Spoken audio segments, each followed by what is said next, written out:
True Murder. It's a rare insight into a killer's tortured mind. The most shocking killers in true crime history. Victims were brutalized, shot, stabbed. And the authors that have written about them. Gein, Bundy, Dahmer. I would also play with Yash, like if you play with sand. The Night Stalker. BTK. Every week, another fascinating author talking about the most shocking and infamous killers in true crime history. True Murder, with your host, journalist and author, Dan Zupansky.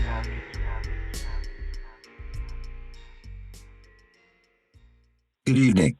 John Edward Swindler never learned to read or write and instead became a bona fide criminal at the age of 15. His crimes quickly advanced from car theft to arson. At 300 pounds with long fuzzy red hair and pimply skin, his appearance was so frightening that he intimidated fellow inmates into performing crimes from their jail cells.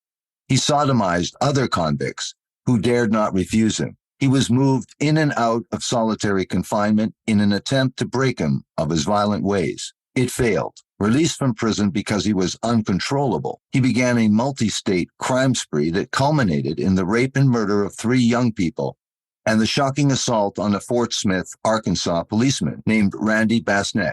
In a matter of days, Swindler's lust for death grew into an unforgettable killing spree. On September 24, 1976, 2 men, John Edward Swindler, a force for evil, and Officer Randy Basnett, laying his life on the line for good, came together. The result altered their lives and the lives of many others. This is their story. The book that we're featuring this evening is The Killing Spree, a true story of a string of brutal murders, rapes, and the cop who tried to stop it. With my special guest, author Anita Paddock. Welcome back to the program, and thank you for this interview, Anita Paddock.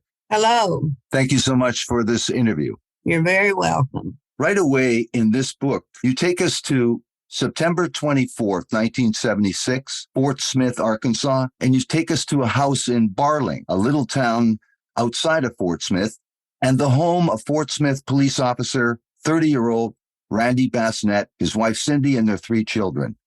Tell us, as you do in the book, about Randy and Cindy and their extended families and their lives at that time in September 1976. Randy Basnett and his wife Cindy were they were a very happy couple.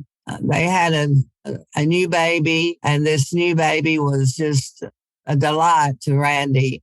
He could not believe how much he loved that baby, and as well as the other children in the family who were 4 and 6. Cindy, his wife, was a daughter of a policeman, so she very well knew what a wife of a policeman needed to do because she was actually the only child, and she and her mother were often left alone while her father was out doing his detective work. Anyway, Cindy was a real cute little girl. Nobody's treaded on Cindy. She adored her mother and father, and Randy's parents were really kind to her, and she loved them as well. And on this particular day of September 24th, she had taken her children and gone out to visit with Randy's parents because they had bought a new swing set for the older children, and Mr. Basnett had put it up. And so Cindy was in the kitchen with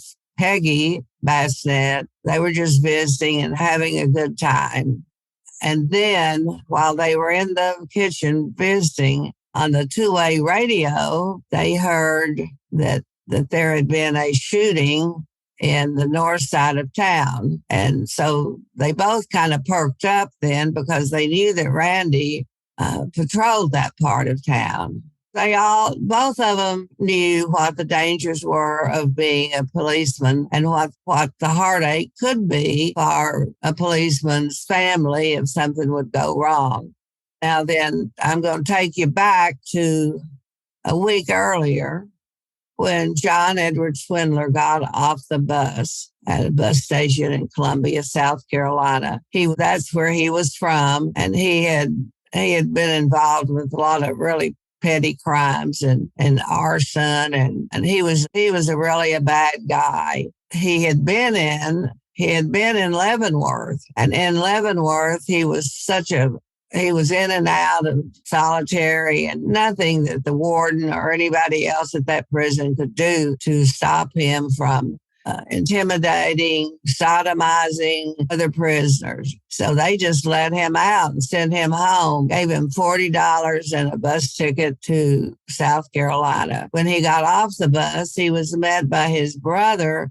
The brother wanted to help him, wanted to find him a job, wanted to find him a place to live. But John Edward Swindler was not interested in that. He immediately, as soon as his brother left, he immediately started walking and kidnapped a man who was driving a car. He had stopped at a stoplight, and John Edward Swindler just jumped in the car before this guy knew what had happened. And he stole that car and drove it until it ran out of gas, and then he left it. Then he walked to this kind of hamburger place, a drive-in hamburger place. And there in her father's car sat Dottie and Greg, and they were sweethearts in high school. They had just graduated from high school, and she was driving her daddy's car, and they were getting a hamburger. And he just there again opened the door. He just walked up to him, opened the door, and she was behind the wheel because she had driven him there, of course, in her daddy's car. And he stuck a pistol in Greg's side and told her to drive to this nearest. It was like a place you could go fishing. It was like a park. And she knew where it was. And so they headed off to that park. And all the time she was driving, she was trying to go fast that a police maybe would stop her for speeding, but that didn't happen. Right. She was very worried about what her father was going to say because he had told her just to drive this car to work and back. Her parents, when she didn't return home in the car, they grew concerned, and they called Greg's parents, and Greg's parents said, well, he's not home either. So they knew something bad had happened, so they called the police. The police ended up searching around, and they found Greg and Dottie's bodies. Greg all his clothes he was naked, and he was lying on top of a fallen down the trunk of a tree. She was tied up to a tree, and the car was stolen. And Greg had been shot. He was dead, and she too had been shot. So 2 days after he got out of Leavenworth, he had killed this really nice young couple, Greg and Dottie. So Anita, tell us what happens a couple days later. Swindler goes to a bar and sees an ex-con, and that ex-con tells him that the cops are looking for him for a murder of a young couple. So what is his reaction, and what does he do as a consequence? Well, he can't believe that already they're looking for him.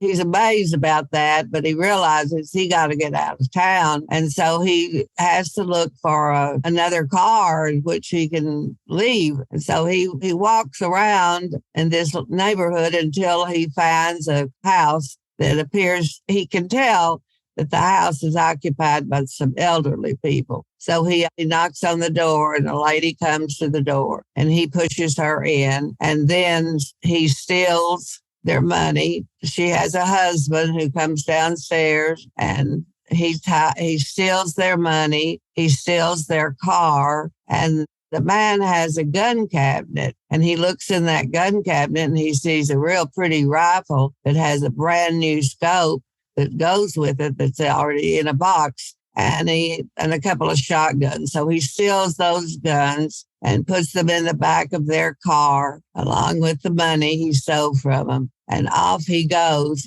He wants to go to Kansas City because there's some people who live in Kansas City who wronged him when he was in Leavenworth. So off he goes. And he gets as far as Georgia when he hears on the car radio that a Georgia policeman has spotted this car. So he hides behind a filling station that has a great big, like a sign that he could hide the car behind. And he stays there trying to decide what to do. He doesn't know if he continue on west or go back east where he knows the area better.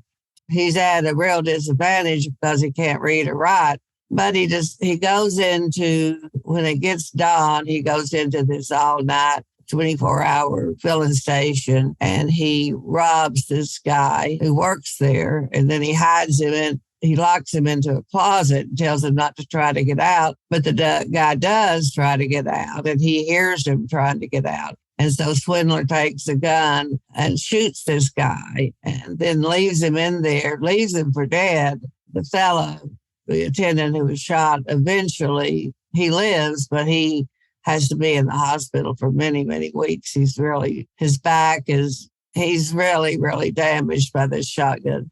Anyway, in the people, there's a couple parked in a car in front of the service station, and they see what's going on. It's a mother and her son. And then they see the man leave, and then they call the police, and they tell them about the man shooting somebody in the filling station, and that he was driving a gold Plymouth Dodger. So off he goes, and he decides that he will go west, and he picks up a hitchhiker. He doesn't try to rob the hitchhiker because he knows that he's probably poor or he wouldn't be hitchhiking. But he asks the hitchhiker if he has a map that he could draw on it and tell him how to get to Kansas City. And so the guy does. He has a map and he draws and he tells him, you keep on this Highway 40, and then when you get to Alma, Arkansas, you turn right and go left, or you turn right and go north on Highway 71, and that'll get you to Kansas City. So he heads that way for Alma, and he's driving real fast, and he's drinking along the way, and he passes by Alma and heads on west. And when he gets to a filling station that's just across, after he's crossed the Arkansas River, he knows that he's gone too far. And he stops at the very first filling station that he can, and that's on Kelly Highway. And Kelly Highway is a real busy street. And on Kelly Highway, across the street from this filling station and convenience store, is the Arkansas State Patrol office, a real big, fancy, nice office. And coming to that office is a policeman named Chuck Lambert. And he has seen Swindler on the highway and already thinks, ooh, that guy looks weird. And he's driving this South Carolina license plate, so he's far from home. And when he pulls off and goes into the State Patrol office and gets the business that he's supposed to be getting. He's an undercover narcotics inspector. He looks out the window and sees that same car that he noticed on the road is parked at that filling station. So he goes on about his business, but keeps looking out and seeing that car is still there. You set the stage in the book for Randy. Randy Basnett liked to stop at this gas station to have a coffee and Coke with the attendant there, which was named Carl Tinder. He also worked at Edward's funeral home as well, and they were friends for a long time. And at this time that Randy often frequented this gas station and the convenience store, walked in this, as you say, this big, huge 300-pound smelly guy that was looking for directions, said he couldn't read and had a map and wanted assistance. Take us to this scene where Carl and Randy Basnett encounter John Swindler. Well, they see John Swindler, and when he tells them that he can't read or write, they're thinking, oh my, I'm in sort of a quandary how to explain to someone who can't read or write. But they begin showing him on that map that he brings in how to get to Alma. Well, Randy Basnett is remembering the briefing that he had earlier in the day where there was an all-points bulletin sent out about Swindler.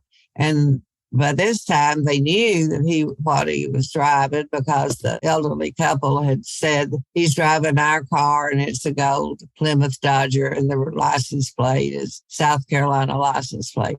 And then describes the man, and the man's description fits the description of this guy who's asking for directions. And Randy Basnett looks out and sees this car that's parked right outside the door to the convenience store. So he says, well, guys, I've got to get back to work. And so he leaves Mr. Tender there in the office with this swindler. And Randy Basnett goes to his car, gets his notebook, calls in to his office and tells him that he's seen this guy and where he is and to send backup. And then Randy, I suppose, was afraid that maybe this guy was going to get in the car and take off. And so he walks over to the fella swindler who's working under the hood of his car. And he asks him if he has any identification. And the fella says, Swindler says, let me put the car hood down and I'll get it out of my car. And so Randy sort of stays there fairly close to the car, and the swindler gets in. He reaches over as if he were getting his wallet to show his driver's license, but instead he reaches in and gets a revolver, and he swings around and hits and uses the gun and shoots Randy twice in the stomach at close range. And when Randy Basnett is falling down after being mortally hit, he is able to get his gun out of the holster and fire off 6 shots into that car. And one of the shots hits Swindler in the left thigh. And then Swindler takes off. He takes off and heads down a road that is a dead-end road. Mm-hmm. In the meantime, Chuck Lambert looks out the window and he witnesses all this shooting. And he grabs a revolver and he runs outside. And when Swindler is passing by, he shoots at that car, but he doesn't hit the car. But he sees the direction in which the car is escaping to. And about that time, Bob Ross, who is a policeman and Randy's really good friend, he shows up and he sees Lambert, and Lambert tells him what has happened. And this Bob Ross says, get in the car with me. And so he does. And then Bob Ross's car stalls and he can't get it to start. So they go back where Randy Basnett's car is parked. They get into it and it stalls also. And so they're wondering what the heck is going on here. But finally, they get the car started. They take off and go down this dirt road that leads to the Arkansas River. And that's the direction in which Swindler was going. He didn't know where he was going. He just took off. Ross and Lambert, they go looking for him, but they're sort of afraid that there might be an ambush. But Swindler calls out, I give up. I don't want to be killed. And so they separate. By this time, more policemen show up. So they all separated and sneak over to where the voice is coming from on Swindler. They arrest him and find all the guns that he has. And those policemen are really, really angry at this Swindler for killing one of their own. Sure. And so they take Swindler to the hospital because he's been shot he's got this bullet in his thigh. And he's all dirty and awful looking because he's been on the run. And so they take him to the same hospital where Randy Basnett was taken. And Randy died on the way. Mr. Tender went out and stayed with Randy while he was lying on the concrete street. He stayed with him. Mr. Tender says that he had worked at Edward's funeral home for a long time, and he knew something about dead bodies. And by the way Randy's eyes looked, he was sure that he was already dead. But he stayed with him till an ambulance got there, and they took him to Sparks Hospital, where they also took Swindler. Mm-hmm. And the police were none too gentle with Swindler, as you can imagine. No. Meanwhile, you write that, Peggy Basnett, as you were talking about earlier, was with Cindy and baby Amanda and had that police scanner on. When they did hear that there were shots fired in the area that Randy was working in, Peggy told her to call the police station and find out what was going on. Of course, they said they couldn't say anything, but they would notify her. So they've been notified. Cindy has been notified. The family has been notified. But what you do write is that the grandfather sees it on television, unfortunately, that his grandson has been mortally wounded in this altercation with John Swindler. So tell us what happens next. You talk about the funeral. You talk about so many things that happen as a result of this. Tell us what happens in regards to the investigation into other crimes by John Swindler. All right. They notified, the Fort Smith Police Department notifies the police department in South Carolina and tell them that they've caught this guy and that he's killed a policeman. And then they start in on looking at this guy's record, and they know that he's a bad guy and he's just a horrible guy. They put him, somebody has to work, a doctor has to work on him. And the doctors actually it was rumored, and I think true, that when the doctors were working on Swindler, they didn't use any kind of painkiller, because nobody likes somebody who kills a policeman. And Right. Randy Basnett was a very likable guy. He was a native of Fort Smith. And so Cindy's father, Odell Davis, and Randy Basnett were very, very good friends. They fished together. And her daddy had been a policeman, so they had that in common. And he really took over and helped Cindy out more than anybody could. He went to the police station with her. He talked to doctors who were willing to give her a sedative, because it was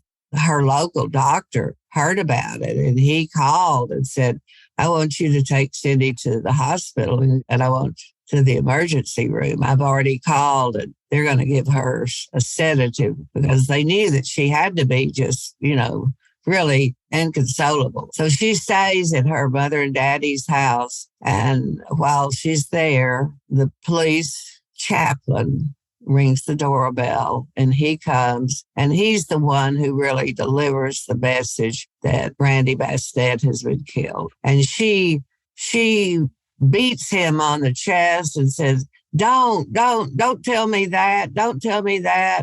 It's got to be a mistake. And her father soothes her and says, no, this is the truth.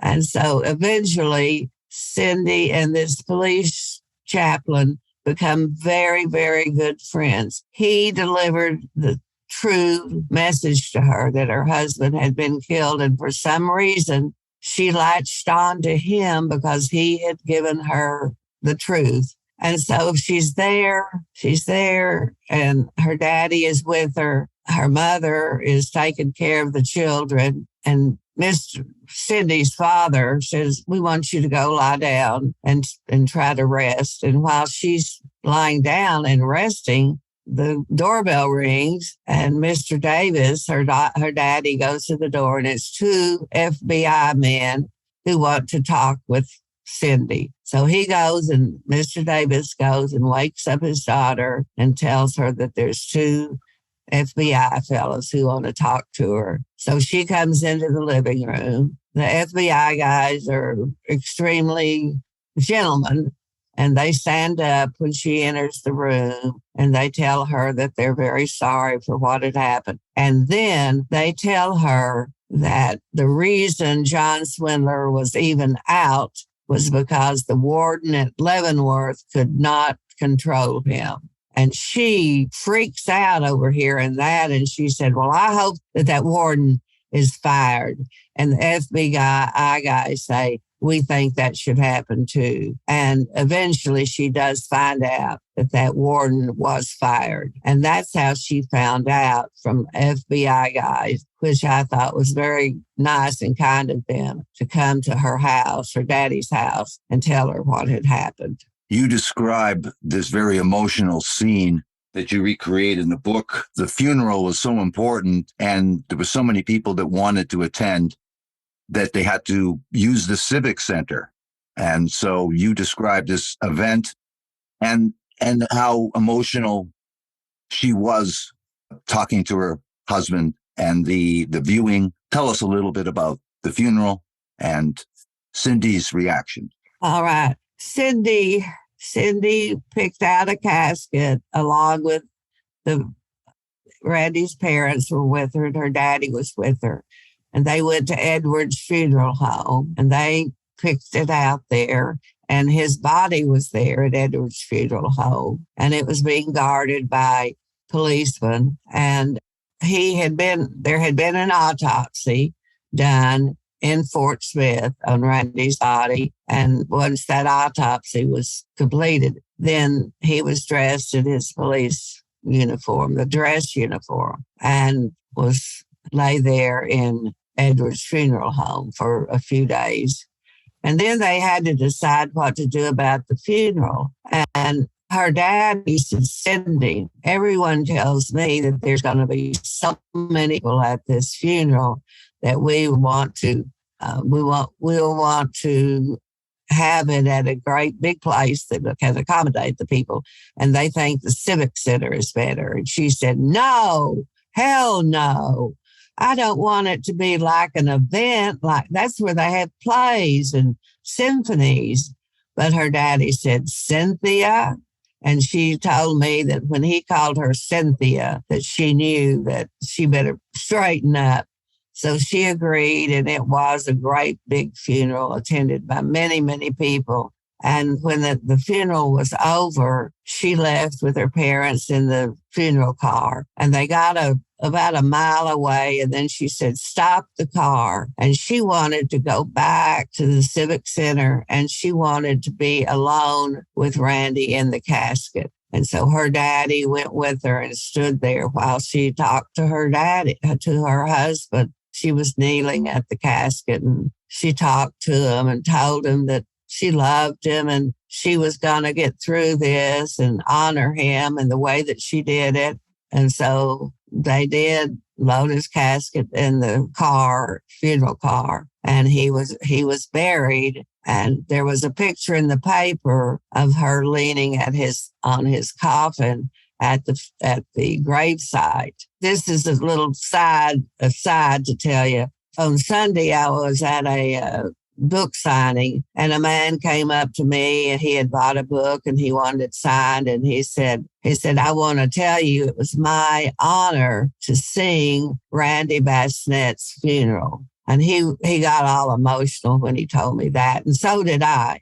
But the funeral was lovely, and the guest book was signed. One person who signed the guest book was Randy's fourth grade teacher, Miss DeWitt. Wow. After that, they all had to, try to get along and try to move on. And Cindy did, and everybody did, but it was very, very difficult for her. By the time September turned into November and October, and then to December and January, we had a real bad winter that year. And Cindy stayed in Barling at their home, and people would show up to help her get to the grocery store or get diapers or get baby food.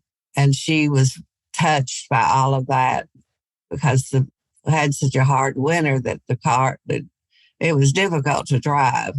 That was that was a winter that everybody can remember. It was bad. Let's use this as an opportunity, Anita, to stop to hear from our sponsor.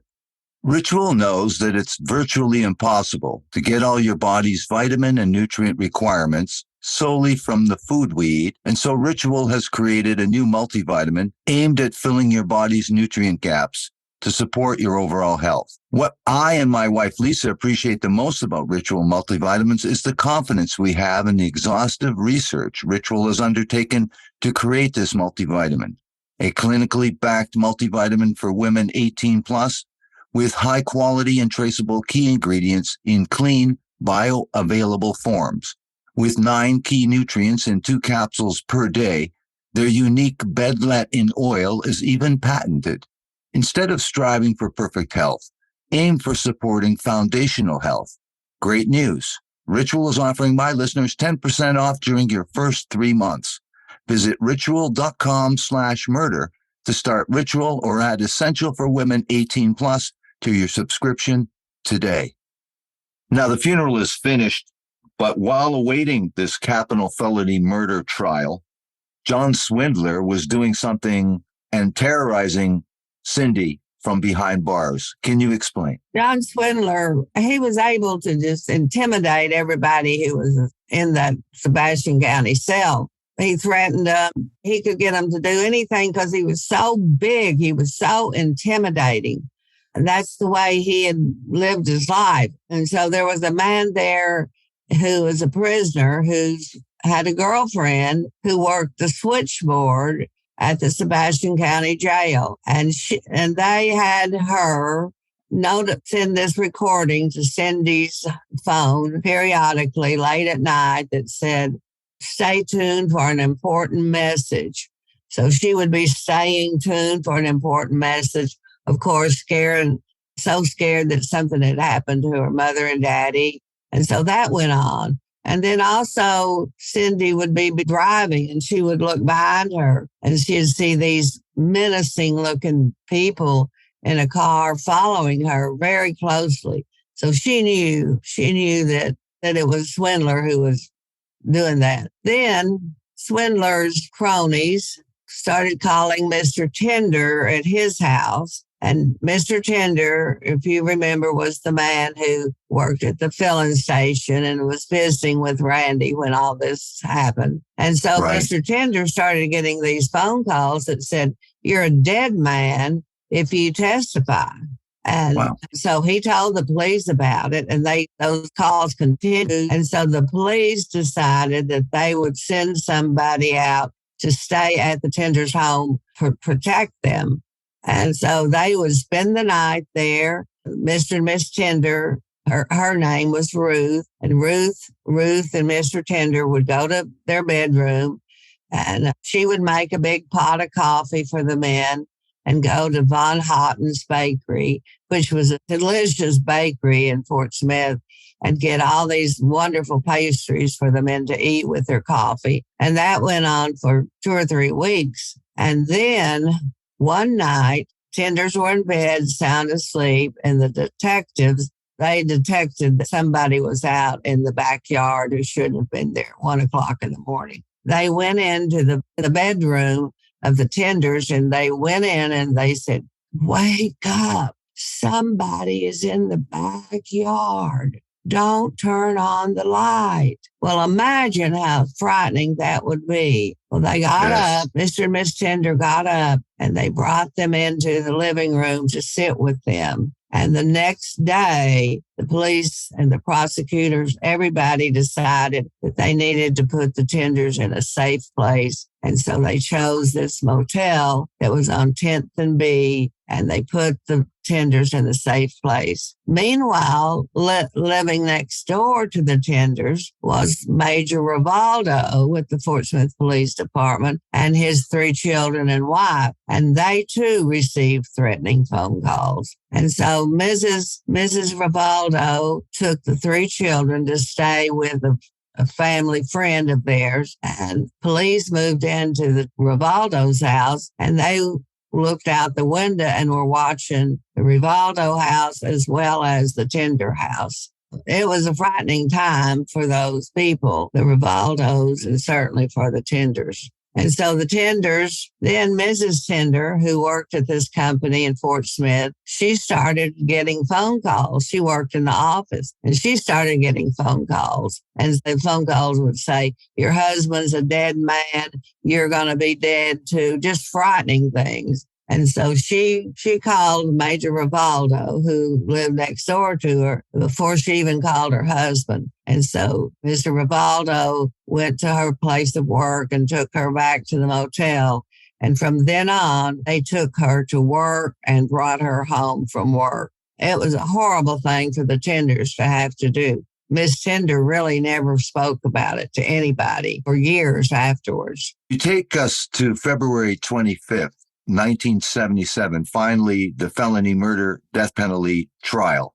You've said that John Swindler has cleaned up his appearance and takes the witness stand in his own defense. What does he have to say in terms of his defense, and how does he try to explain this claim of self-defense? He explains that Randy Basnett, that he heard Randy Basnett click on his pistol, and that when he heard that pistol click, that he knew that he was fixing to be shot. And so in order to not be shot, he got his revolver and shot Randy Basnett twice in the stomach. And he claimed self-defense, which of course was ridiculous. It was proven that it was not when Chuck Lambert testified that he had been watching across the street and he heard first 2 shots. And then after 2 shots were fired, he heard 6 more fired. And so that meant, even though Chuck Lambert didn't testify, but he let the judge and the jury draw their conclusion that he didn't know who fired the 2 shots, but he knew that Randy was hit with 2 shots and that Randy had fired back at the car with 6 shots. And so that blew away his defense. When he tried that defense, he claimed that he had been drinking, and he claimed that the police always were after him, and guns had been a part of his life, just like wearing a piece of clothes. And he claimed that his mother had taught Sunday school, and that she had led the choir, and he sometimes sang in the choir also. He just told a whole bunch of lies to his attorney, who was questioning him and trying to make him look like he was a real good guy, which he was not. Wow. You take us to February 25th, 1977. Finally, the felony murder death penalty case of John Swindler occurs, and he's cleaned up his appearance, and he takes the witness stand in his own defense. What did he have to say in terms of his claim of this self-defense, and how does Charles Lambert and his testimony refute that claim? That was his defense of self-defense, which, did not add up. The jury heard Chuck Lambert's testimony, and they believed him. They did not believe Swindler. And so Swindler was found guilty, and his sentence was, he was found guilty, and he was given the death sentence. And so he left the Sebastian County Jail and was issued down to Cummins Prison in Grady, Arkansas, to await his sentence to be carried out. In the meantime, this was during the time when there was a whole lot of discussion all over the place and all over the United States about capital punishment. And so it was ruled that the Supreme Court ruled that it was against the Constitution to have capital punishment. And so nobody in those days received the capital punishment. And so he was sent back to Fort Smith, and he was told that he would have another trial in a town that he had not been tried in before, Waldron, Arkansas, which was just a little farming community not far from Fort Smith. And he had another trial there, and that jury found him guilty and found him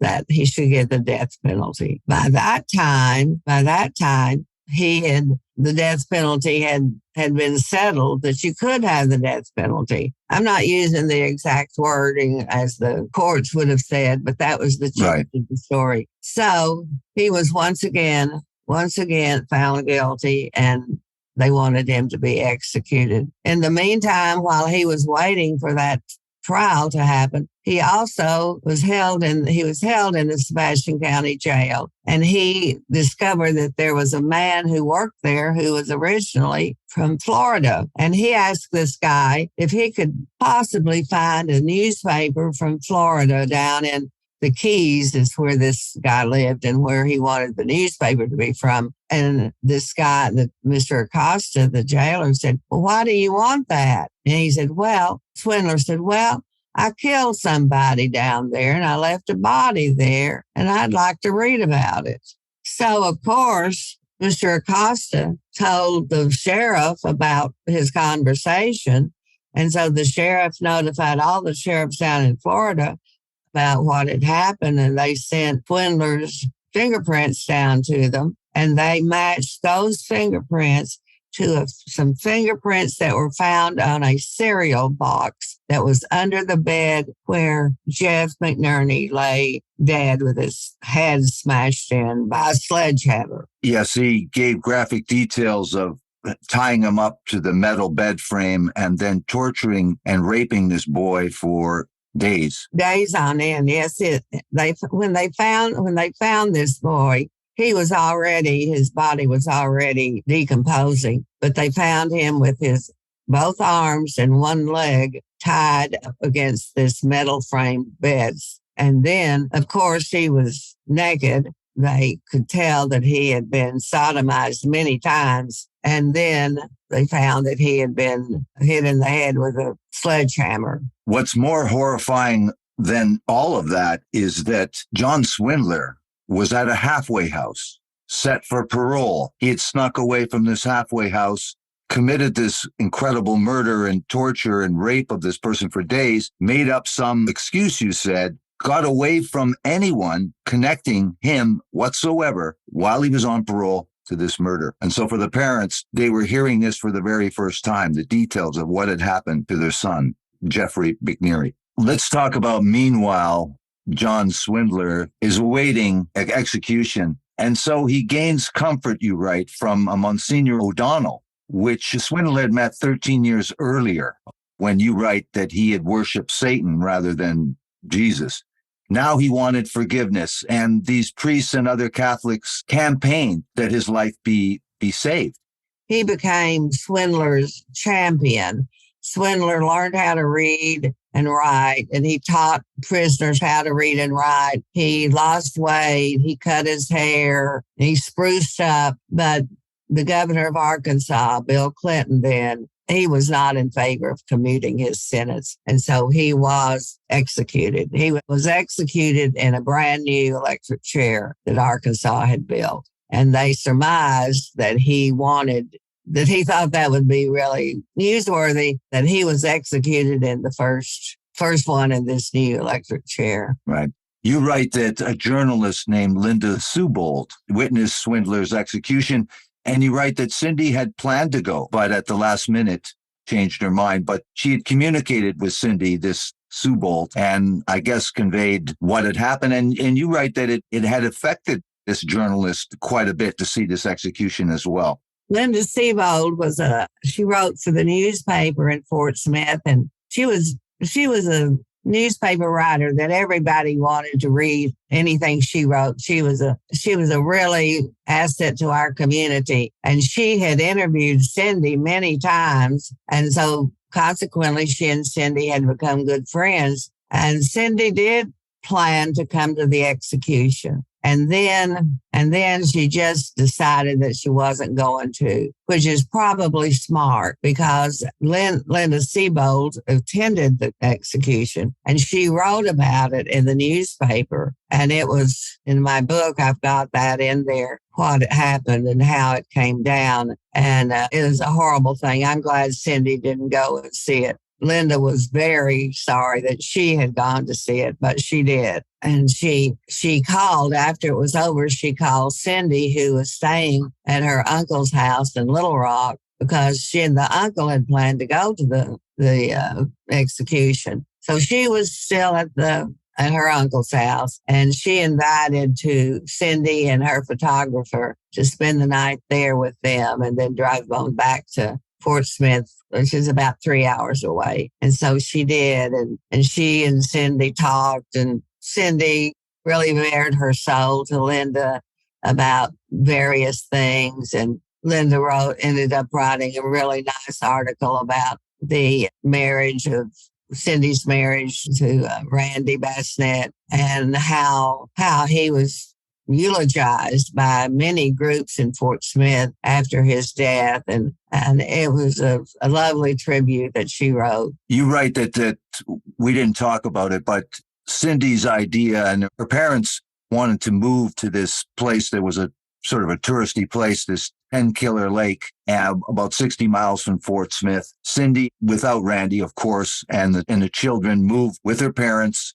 And you described this as a paradise, and I'm sure it contributed to some sort of healing to a certain extent in this atmosphere. But you write that once Cindy's father died, that her and her mother moved back to Fort Smith. Yes, and they rented an apartment in Fort Smith, and Cindy still lives in that apartment. Well, it's a duplex, a real cute duplex. I've been over there several times. Anyway, she still lives in that same duplex. She never remarried. Her daughter, Amanda, who was just the baby when her daddy died. Amanda, when Amanda was 30 years old, she developed some very bad heart condition, and she died. And Cindy always consoled herself that she was up in heaven fishing with her daddy. And I suppose her granddaddy at Lake Tenkiller. The grandfather loved to fish. Tenkiller is a beautiful spot. It was made by damming up the Illinois River. It's in Oklahoma. It's a beautiful spot. There's all sorts of camping sites there. People from Fort Smith go fishing and it's water skiing there, and also from Oklahoma. It's a lovely place. And Cindy told me that she could imagine hearing Randy when a storm would come up. She said she could imagine hearing Randy say, "All right, everybody inside." And she said it became sort of a comfort to her to look out and see men fishing on the lake, and to look out and see couples walking down by the lake. She felt close to Randy. And so that's the way she ended up. Her children all went to Tahlequah. That was the nearest town, and her two older children graduated from Tahlequah. The youngest girl graduated from Fort Smith High School, Southside High School. It was a very sad story for me to write, because that family of Cindy's they were a wonderful family in every way. And then they were torn up completely by this John Edward Swindler. Everybody's family of the victims were grieved for their children. I'm sure never ever got over it.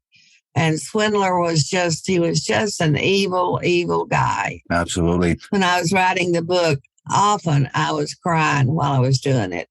And that may sound kind of, I don't know, but it's true. No. I did. Anita, I want to thank you so much for coming on and talking about your extraordinary book, The Killing Spree, a true story of a string of brutal murders, rapes, and the cop who tried to stop it. Thank you so much, Anita Paddock, The Killing Spree. Oh, thank you.